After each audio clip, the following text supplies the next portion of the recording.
Okay, are we recording? Now we're recording. Okay, so Holly wanted to know how many questions were on the final. There are 15 questions. Are there any other questions about the final?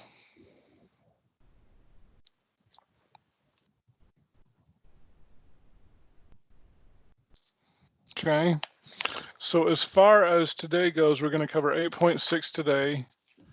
I'm going to post the review, the final review up on Canvas. Please remind me at the end of the class so I don't forget that. And tomorrow's going to be our review day. Thursday is test day. Then this is what I want to remember. So I just got, and I don't remember if I told you this yesterday, but I'll say it again. I got a review sheet or packet from the department. I will try to post that probably Thursday, maybe a little sooner. So Thursday's your test. Over the weekend, if you guys could work on the review, it looks like a pretty good review. And then we can just go over the test on Monday, and then you can say, yeah, I didn't know how to do this and on the review, and we can talk about that.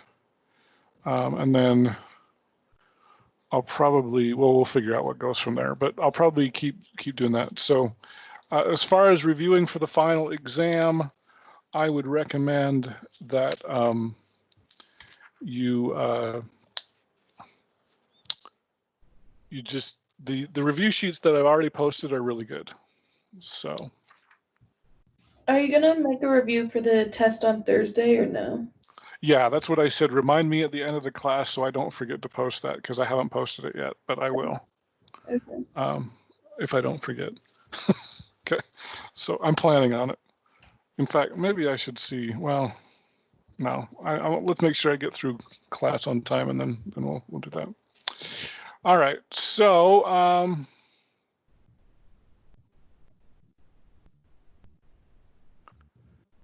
let me share my screen here in just a second. Oh, I am sharing. Am I recording? Oh, we're recording and everything. Okay, so 8.6 is the binomial theorem. Binomial theorem. Okay. And so what we're going to do is we're going to talk a little bit about, before we get into the binomial theorem, we're going to talk about Pascal's triangle. Okay. And hopefully I'm going to do, okay, so I'm going to put a 1 here, and then there's going to be a 1 and a 1 here. And then there's going to be a 1 and a 1 here.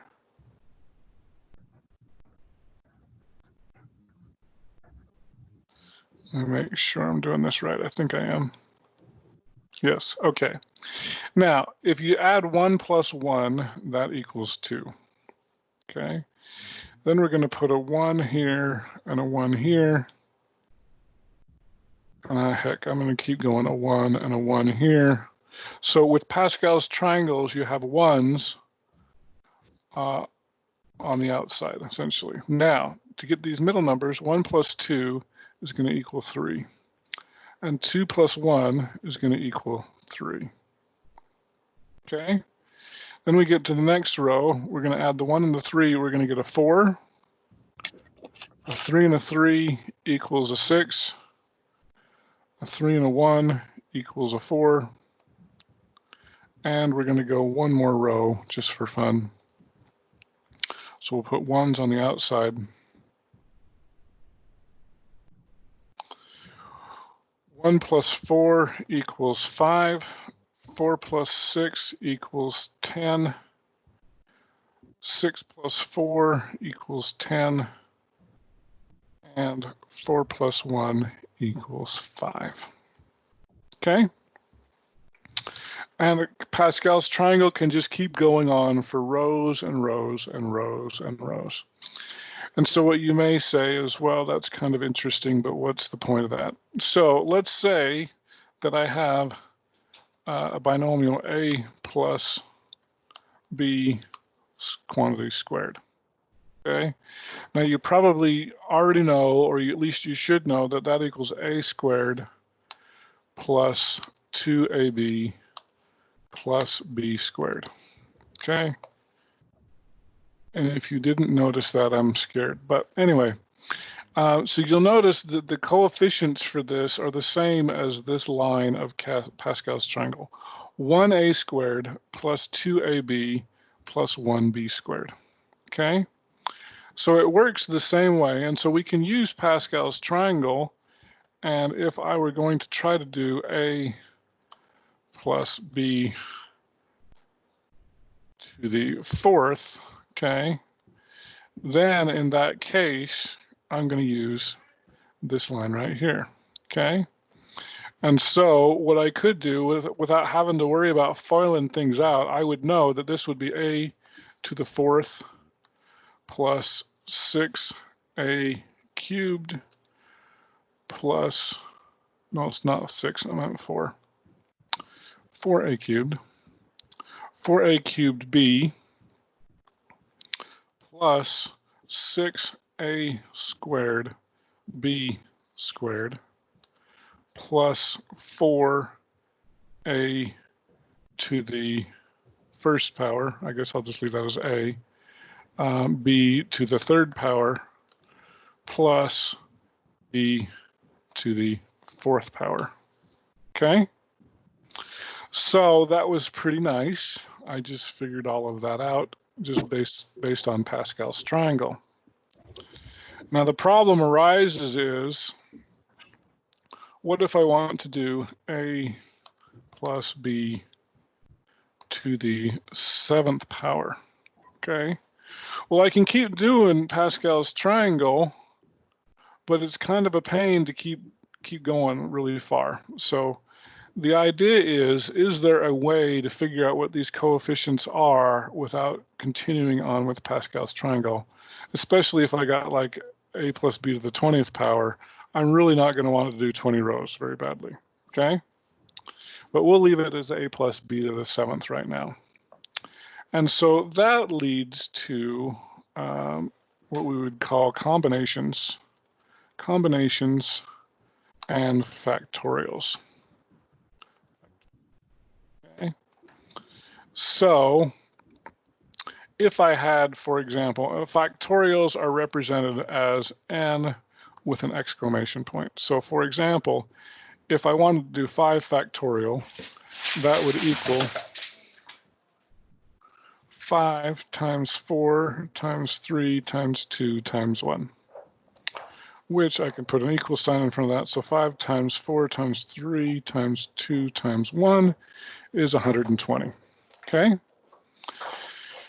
And so, so how does that work? Now, here's where I'm gonna have to draw a little bit. I know my handwriting's not the greatest, but so we can do what's called a combination. So combination, basically, the way it's written, I can't spell, combination, okay? So if I use my pencil, so we can choose N, choose K. Whoops, I didn't mean to do that. And it looks like I have big parentheses on the outside of that. And so you can think of that as N choose K. Now, if any of you are going to move on to like statistics, you're going to use combinations and permutations. And the formula is basically going to be N factorial divided by K factorial times N minus K factorial, okay? And so I'm going to underline that so it looks like a fraction. And so that's actually what this represents, okay? Maybe I should put an equals in front of that.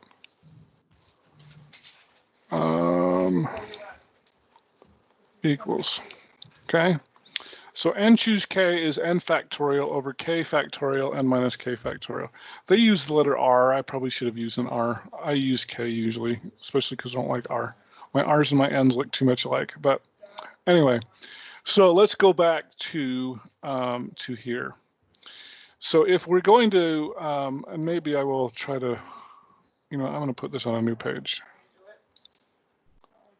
So if I'm trying to FOIL out a plus b to the 7th power, okay, essentially what's going to happen, I'm going to ignore the coefficients for a moment, but it's going to be a to the 7th, a to the 7th power, and then it's going to be a to the 6th power times b to the 1st power, or just b, and then I'm going to have a to the 5th power times b to the 2nd power, and then I'm going to have a to the 4th power, b to the 3rd power, and then I'm going to have a to the 3rd power, b to the 4th power, and then I'm going to have a squared b to the 5th power, and then I'm going to have a to the 1st power, or just plain old a, times b to the 6th power, and then I'm going to have well, actually, I'm going to not have that, a to the 0 power, which is 1, b to the 7th power. Okay? So these are going to be all the terms when you expand this out. The question is, what are the coefficients? Okay? And so this first coefficient is going to be basically 7, 0, okay? Which means it's going to be 7 factorial over 0 factorial, 7 factorial. Now, I forgot to mention one other thing, okay? Most people are going to think that 0 factorial equals 0, but we need it to equal 1.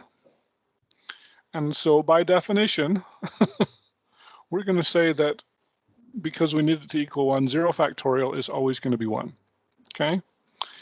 Now, the nice thing about 7 factorial divided by 7 factorial, I can cancel those two factorials, and I'm going to get 1 over 0 factorial, which is going to be 1.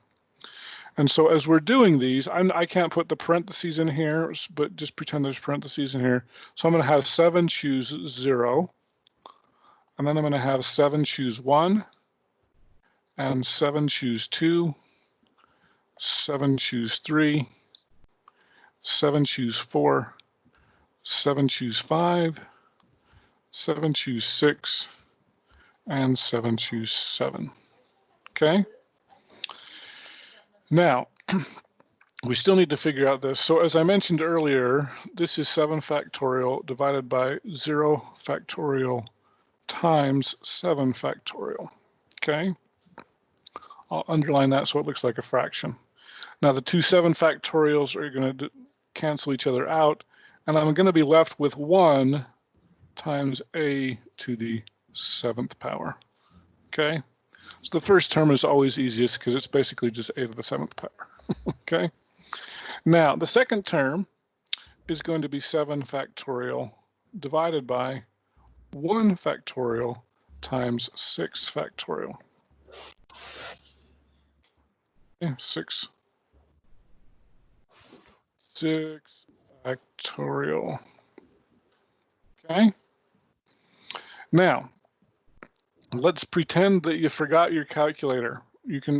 Most of you should have a factorial button on your calculator, but let's pretend you forgot it, because some of you do. So one of the things that you can do is you could rewrite 7 factorial as 7 times 6 factorial. Okay? The reason why you'd want to do that is because now your 6 factorials cancel, so you don't need to worry about that. And of course, 1 factorial is 1, so 7 divided by 1 is simply 7. So this is going to be 7 a to the 1st, a to the 6th, b to the 1st power, or just say the 6b, okay? So I've got my first two terms in here. Now, let's go to this one. I've got 7 factorial over 2 factorial times 5 factorial. Now, one of the things that you'll always notice in here when you're doing these, the denominator 2 plus 5 adds up to the numerator 7. 1 plus 6 adds up to the numerator 7. So that's always going to be true. I might have to get a drink of water here. Okay. Now, pretending you forgot your calculator again, which I know none of you will ever do, you could rewrite this as 7 times 6 times 5 factorial. Okay, so now the two 5 factorials cancel each other out. Okay, so now I've got 7 times 6, which is 42 divided by 2, which is 21. I can still do that in my head. 21a to the 5th times b squared. Okay. Now we'll do it again. 7 factorial over 3 factorial times 4 factorial. Okay. So once again, I can rewrite 7 factorial as 7 times 6 times 5 times 4 factorial. Whoops, I forgot to put the times there. Times 4 factorial. Okay, the two 4 factorials cancel. 3 factorial is 3 times 2 times 1, which is 6. So 3 factorial actually cancels the 6, and I'm just left with 7 times 5, which I can still do in my head, which is 35. A to the 4th, B to the 3rd. Okay? All right, now let's go on to the next one. Now, the funny thing about this next one is this is going to be 7 factorial divided by 4 factorial, 3 factorial. Well, that's the same thing as what I just got here, right? Everything's going to be the same. And so what you'll notice is that these are going to repeat, okay? And so in this case, I'm going to get another 35 factorial. This is going to be, or not 35 factorial, 35, a to the 3rd, b to the 4th.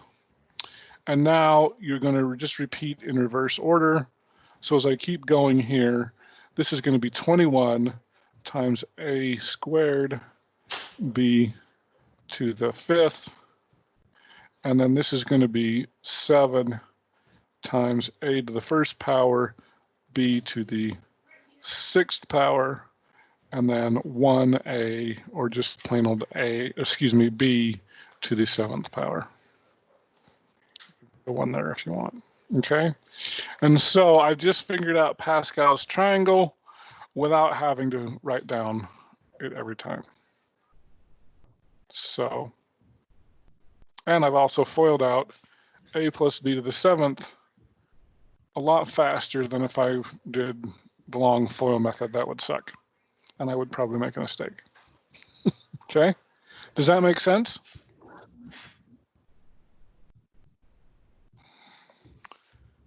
Okay.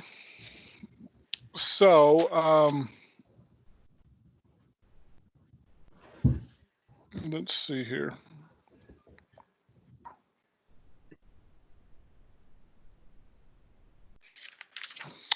So let's do one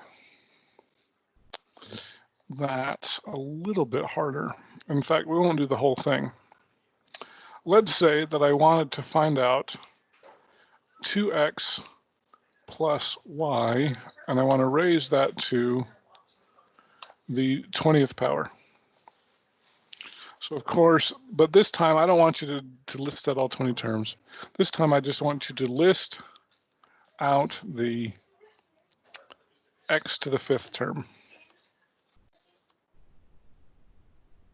Okay, so we're not asking you to list out all 21 terms. We're just saying pick this one. Okay. So now the idea here is, since we're raising this to the 20th power, it's the x to the 5th term is going to be x to the 5th, and then it's going to be y to the 15th term, because just as I said over here on this last one, your denominator has to add up to your numerator. So 2 plus 5 has to equal 7. It works the same way that your exponents, 5 plus 2, have to equal 7 as well. Okay, so if I'm pulling out the x to the 5th term, then the y is going to be to the 15th term. Does that make sense? Okay. Now this one's a little bit trickier in the fact that a is going to equal 2x, and b will equal y in this case. Okay. So it's not just the x to the 5th that's going to, or x raised to the 5th, there's also going to be a 2 to the 5th power as well, because I need to take the 2x is like the a term that I did over here. Okay. So of course 2x to the 5th equals 32.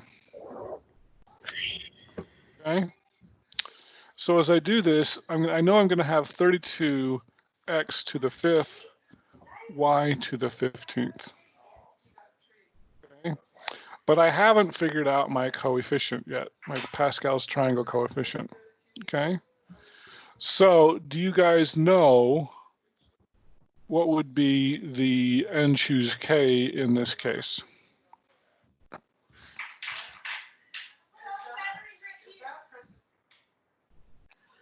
So when I'm, whoops. Is n 32? No, n is not 32. N is going to be your exponent. Oh, 5. No, it's going to be 20. It's going to be 20, and we're going to choose, well, it doesn't matter whether you choose 5 or you could choose 15, because those numbers are going to be mirror images of each other.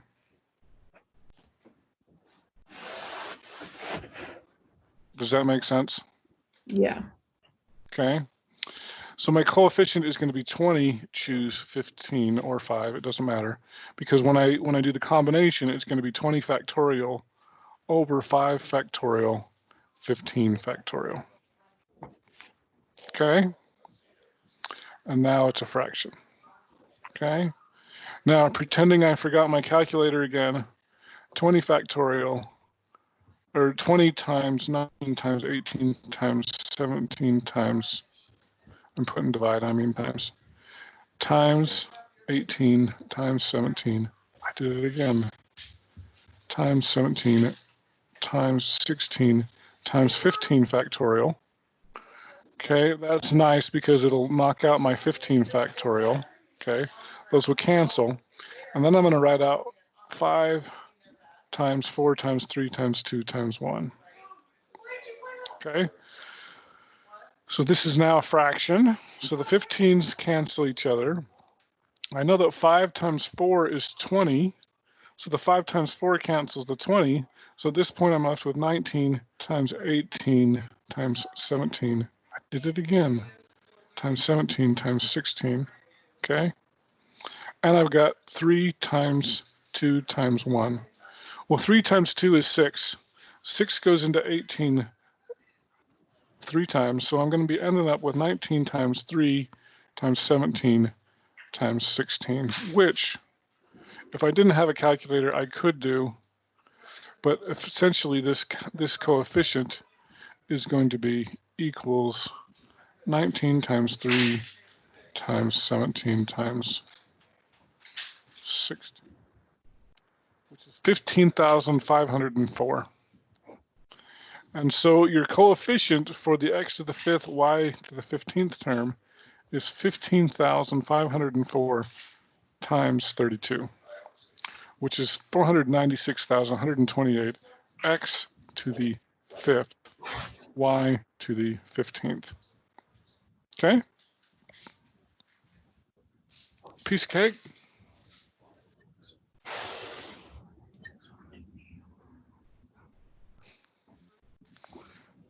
And you'll promise that you will not lose your calculator on this test, right? Wait, can you go over really quick how you went from 19 times 18 times 17 times 16 over 3 times 2 times 1, and then canceling it to just get 19 times 3 times 17 times 16? Okay. So you're with me to here. So I've got 20. There's a divide there. There's supposed to be a multiply. 20 times 19 times 18 times 17 times 16 times 15. So the 15s cancel. Right. Right. And then I know that 5 times 4 20. equals 20. So the 5 times 4 cancels the 20. Mm-hmm. So at this point, just so I didn't lose track, I've still got 19, 18, 17, and 16, and then I've just got 3 times 2 times 1. Yeah, okay. Yes, I understand that. So 3 times 2 is 6. 6 goes into 18 3 times. So that's why I've got 19 times 3 times 17 times 16, because this 6 cancels into the 18. Gotcha. Now, of course, on your I've got a question. calculator, you don't need to worry about doing all this. This is only for people who either don't have a calculator with a factorial button or forgot their calculator, and then theoretically, this will be a whole lot easier to calculate than that. Did you say If you where have the a 20 factorial went? button, that will work. Say that again? I get where the 15 factorial went. Did you say where the 20 went? Or what happened to the 20 from, I can't see my screen, but. Okay, so I rewrote, so here's the thing. All this stuff I showed you, if you have a factorial button, you don't need to do it. Now, I don't have a factorial button here, but Excel will do factorials. So if I put factorial 20, that's going to be a monstrously huge number. If I put factorial of 5 factorial is 120. And if I put in factorial 15, that's another really big number. Okay. And so in order to find this, all I need to do is take the numerator divided by the denominator, 120 times that big number, and I'm going to get 15,504. Okay. So Okay. I was just showing you this. If you don't have a calculator, then that makes it easier. Not that it's easy, but it makes it easier. And also, I will tell you something else. One of the things I like to show in my statistics classes, and you can all test me right now, I know for a fact, if you type 100 factorial, I'm pretty sure your calculator will blow up and it won't work. It works in Excel. But if I put equals factorial 200, that number is so big, Excel can't even handle it. And I'm pretty sure 100 won't work in your calculator. And sometimes in statistics, we will use that. And so this technique is useful to get the numbers manageable so that your calculator can handle it. Anyway, that's the only reason I taught you that. You don't really need to do that. Just type in 20 factorial, 105 factorial, 15 factorial, divide them, and your calculator should be able to handle those. So does that make sense, Joey? Yes, clear as mud. Okay. All right, hopefully it gets a little clearer than mud, but that's good. Okay, any other questions that you guys have for me?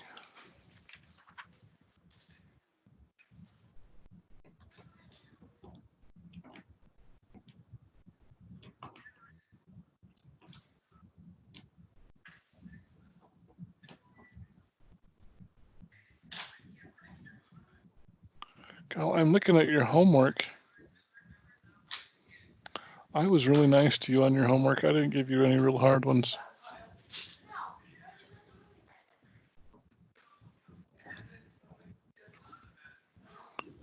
Do you want me to do a really hard one, just for practice? In fact, it's a homework problem, but I didn't assign it. Or do you want to go? I'll leave it up to you. I just have a quick question. If I'm putting it in my calculator using factorial, I'm just trying to test it out to make sure I get the right. I'm not getting the right numbers. So here's what we're gonna do. I'm gonna unshare my screen. Stop sharing.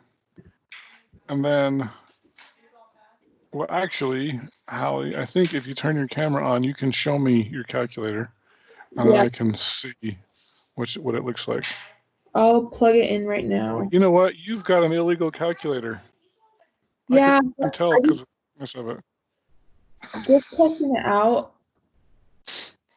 Let me see if my other calculator has the same button. Yeah. Does mine have factorial on it? Show me. Yeah, yours does for sure. You're too close though. Back up just a little bit. Oh geez, I wish I could blow up your screen.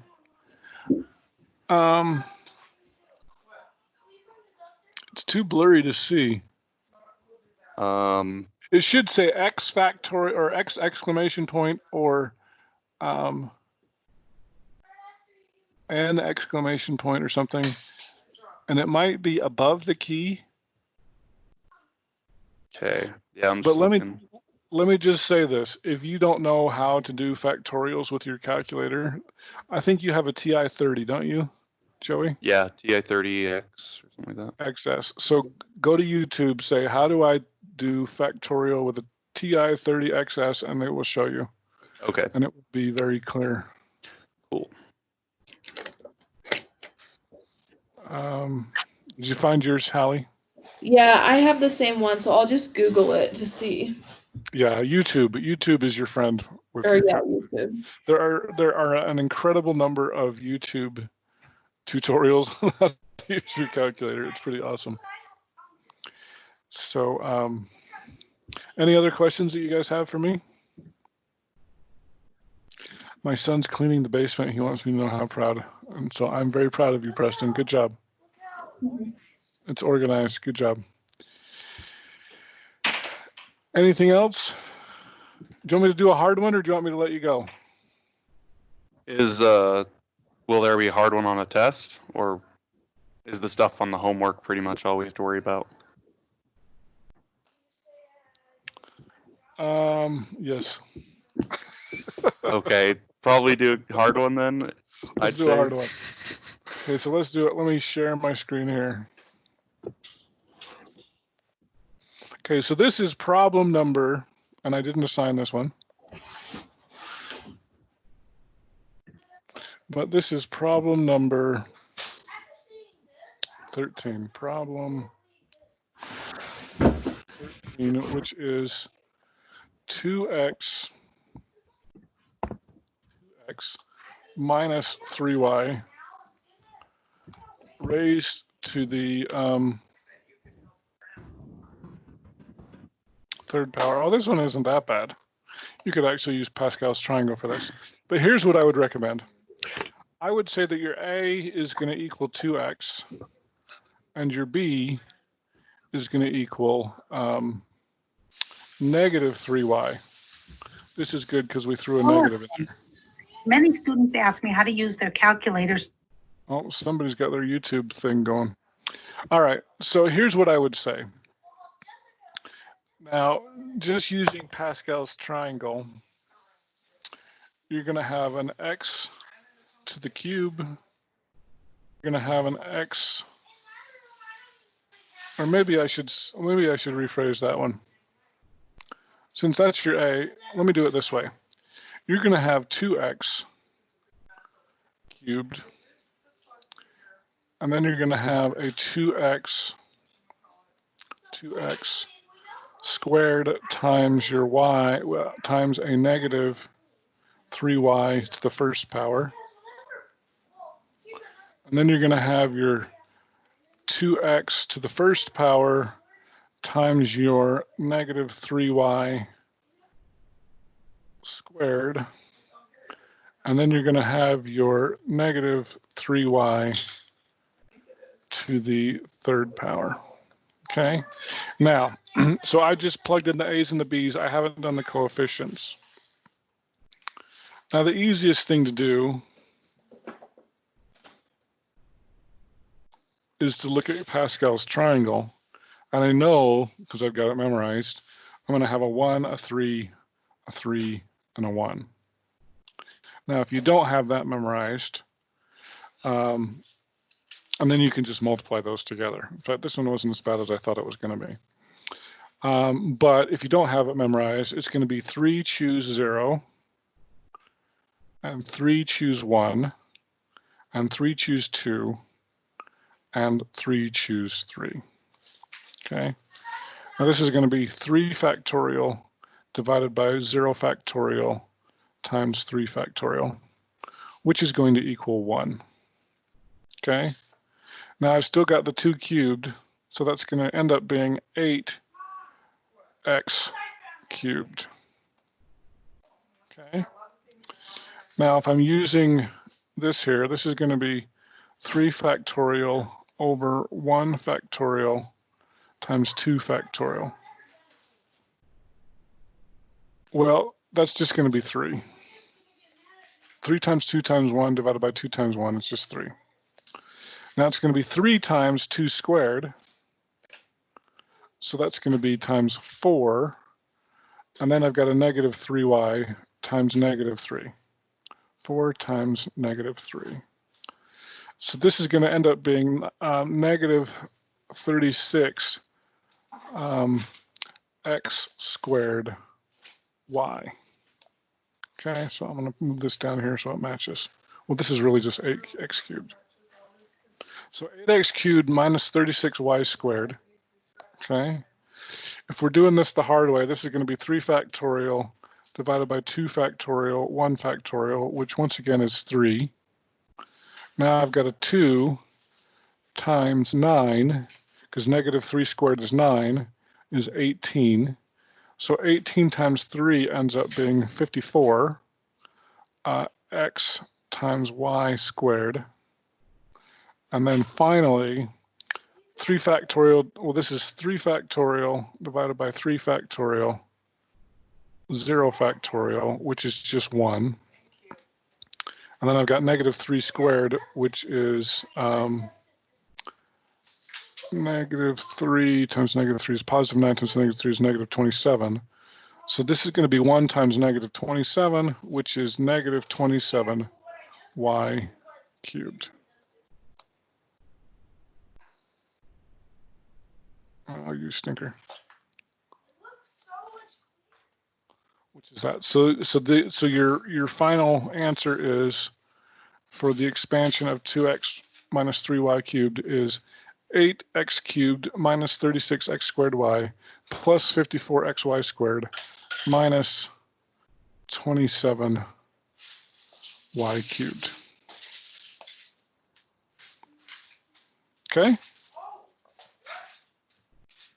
So that was a hard one. That wasn't even very hard.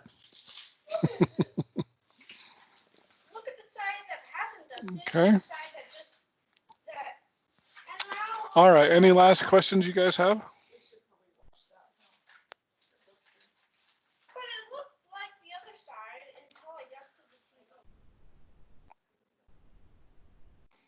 Okay.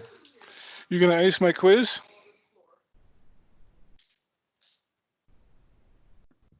Yep. Joey looks confident.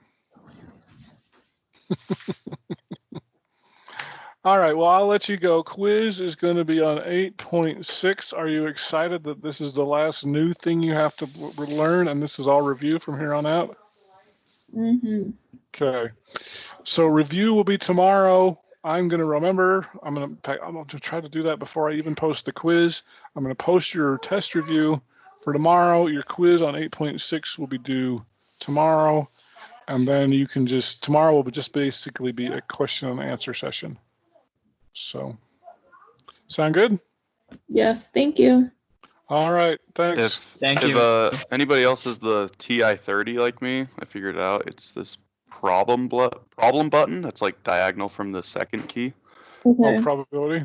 Yeah, and then it gives you 3 options for different things, and the third one is the thing, the factorials.